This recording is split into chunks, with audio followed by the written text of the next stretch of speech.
Infototal, información que cambiará el estado de tu conocimiento para comprender las cosas.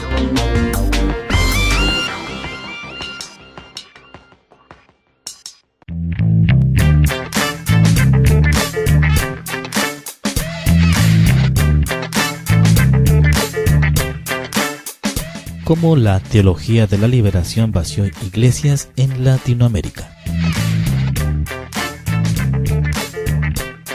Un artículo de Alberto Arroyo Mejía.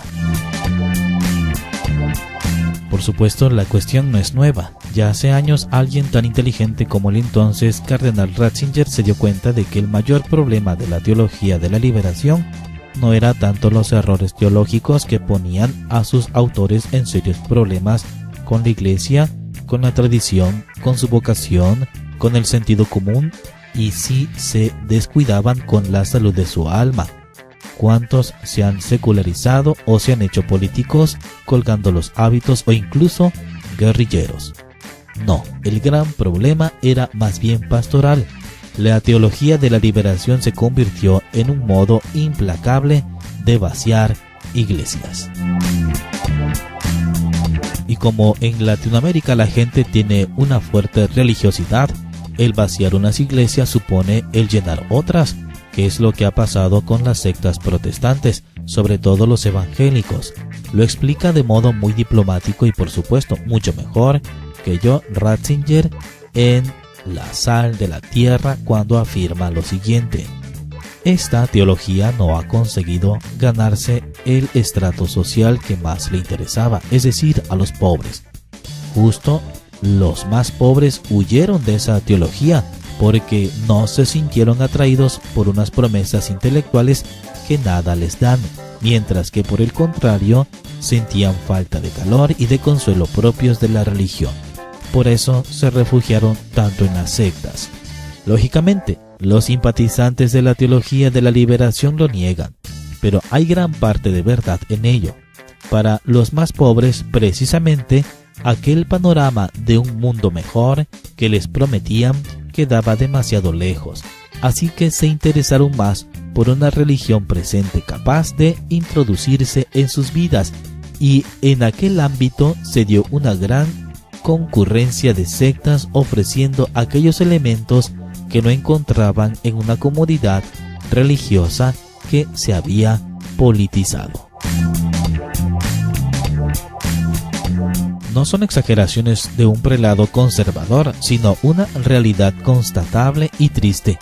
Y no es que no me guste el ecumenismo, ni desprecie a los hermanos separados, pero da pena que la misma teología católica haya espantado a los fieles.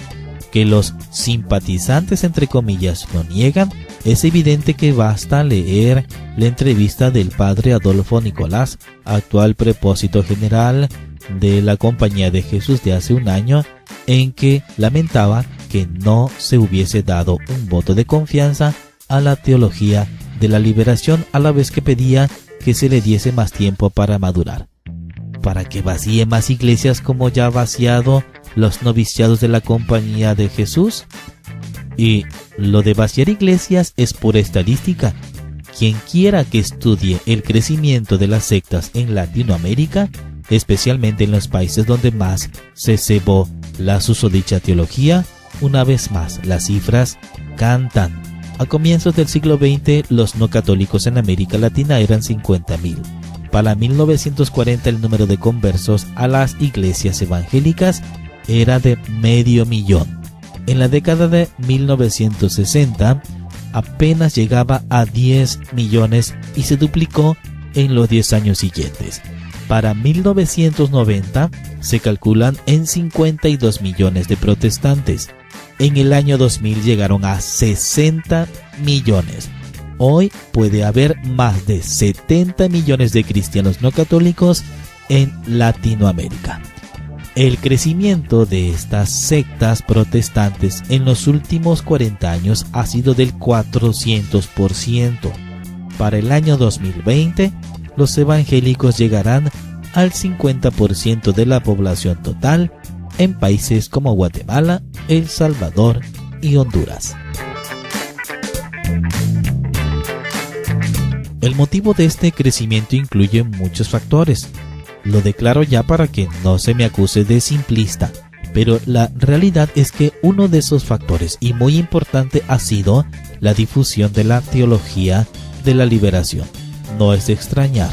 La gente normal que iba a las iglesias católicas en muchas ocasiones se tenían que tragar unas arengas de tipo político que a lo mejor un día valen, pero que como tónica general de sermón dejaba a los feligreses, como se suele decir, con los pies fríos y la cabeza caliente. Lucha de clases, proletariado, revolución, burguesía, pueblo oprimido, etc.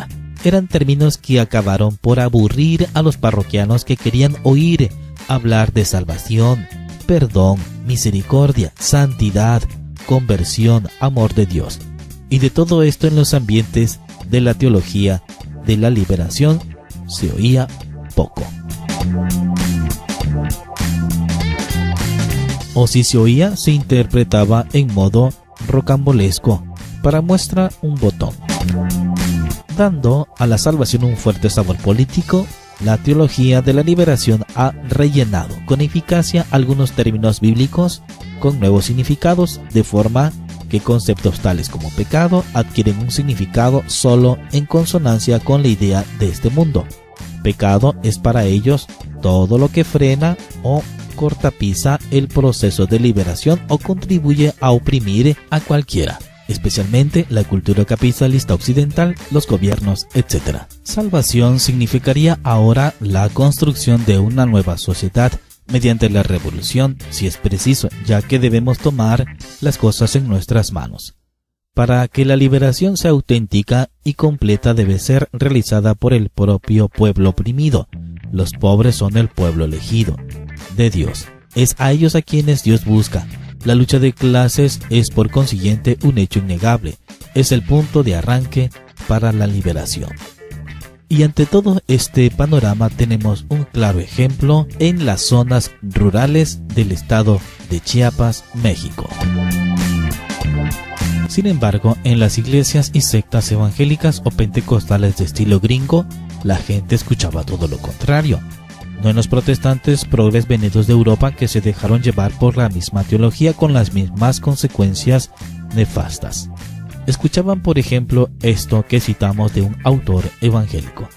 Si el teólogo de la liberación fuera imparcial en su interpretación de las Escrituras, y si no se aproximara a la Biblia con la presuposición de que es una versión temprana del manifiesto comunista, descubriría que la disparidad entre el rico y el pobre no es la causa de los problemas de la humanidad, sino que es nada más que una consecuencia del verdadero problema. El primer objetivo para ser derrocado no es la burguesía, sino el pecado del hombre, su egoísmo y su avaricia. En lugar de una revolución política, lo que se necesita es una revolución en el corazón del hombre, y eso solo lo puede lograr Cristo. Cristo no vino a ser un modelo de revolucionario, sino a morir por los pecados del hombre. Pues bien, desde luego, a pesar de considerarme católico orgulloso de serlo, me quedo con la opinión de este autor evangélico que dejamos en el anonimato. A la luz de este tipo de afirmaciones y las estadísticas, que peores no podrían ser, solo queda alegrarme de que entonces en la Congregación para la Doctrina de la Fe estuviese como jefe el cardenal Ratzinger, hoy Benedicto XVI, y no el padre Adolfo Nicolás, y que por tanto no se le diese a dicha teología el voto de confianza, que podría haber empeorado todavía más las cosas.